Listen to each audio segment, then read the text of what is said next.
Hello everyone, সবাইকে জানাই শুভ রাধা অষ্টমী।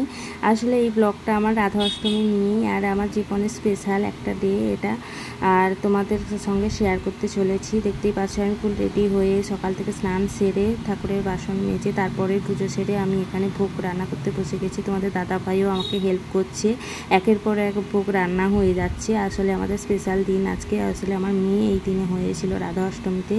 আমাদের একজন গুরুদেব বলেছিলেন যে ও রাধা অষ্টমীতে পালন করতে হবে, জন্মদিন তিথি অনুযায়ী করলে ভালো।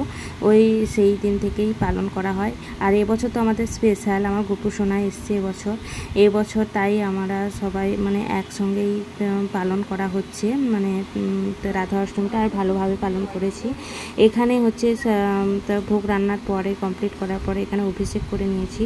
অভিষেক করার জন্য এখানে ঘি, মধু, চন্দন, ডাবের জল, গঙ্গা জল সমস্ত কিছু দুধ দিয়ে অভিষেক করানোর পরে গোপু সোনাকে রেডি করে বসিয়ে দিলাম। তারপরেই আমি এখানে পুজো স্টার্ট করব। তার আগে আমার মেয়েকেও রেডি করে নিয়েছি। আসলে কি জানো তো, সমস্ত ভিডিও ক্লিক করা সম্ভব হয়নি। আসলে প্রচণ্ড চাপের মধ্যে ছিলাম, সমস্ত ভোগ রান্না করা এই সমস্ত রেডি করা। আর এখানে দেখতেই পাচ্ছ একের পর এক আমি রেডি করে এখানে পুজো স্টার্ট করব। এখানে সাজানো চলছে গোপু সোনা আর রাধাকৃষ্ণকে।